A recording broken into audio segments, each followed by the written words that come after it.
Hi అండి, welcome to Manju's రుచులు. ఈరోజు ఇన్స్టెంట్గా జొన్న దోశ ఎలా చేయాలో చూద్దాం. 10 మినిట్స్లో అయిపోతుందండి. హెల్త్ కూడా చాలా మంచిది. ఒక గిన్నెలో 2 గ్లాసుల జొన్న పిండి తీసుకోవాలి. ఒక స్పూను వరిపిండి బియ్యం పిండి తీసుకోవాలి. దానిలో ఒక 2 టేబుల్ స్పూన్స్ జీలకర్ర వేసుకోవాలి, కొంచెం దంచిన జీలకర్ర, తగినంత సాల్ట్,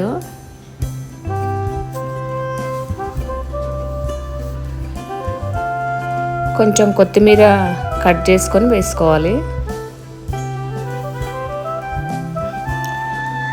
మొత్తం కలుపుకొని వాటర్ పోసుకొని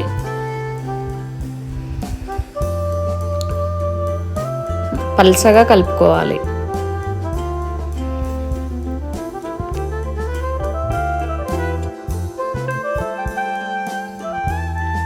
పల్చగా ఇక్కడ వీడియోలో చూపించిన మాదిరిగా కలుపుకోవాలి. ఒక పల్చగా. ఇప్పుడు దోశ పెన్నం పెట్టుకోవాలి. మనం నాన్ స్టిక్ దోశ పెన్నం చేస్తాం కదా, ఆ పెన్నం అయితేనే దోశలకు వస్తుందండి. అది పెట్టుకొని గ్లాస్తోన పోసుకోవాలి.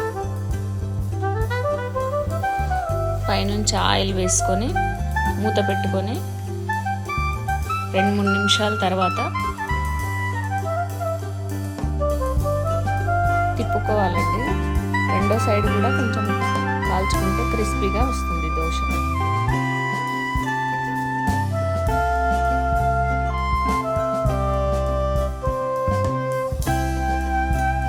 చూడడానికి చాలా బాగుంటుంది, తినడానికి కూడా చాలా టేస్టీగా ఉంటుంది.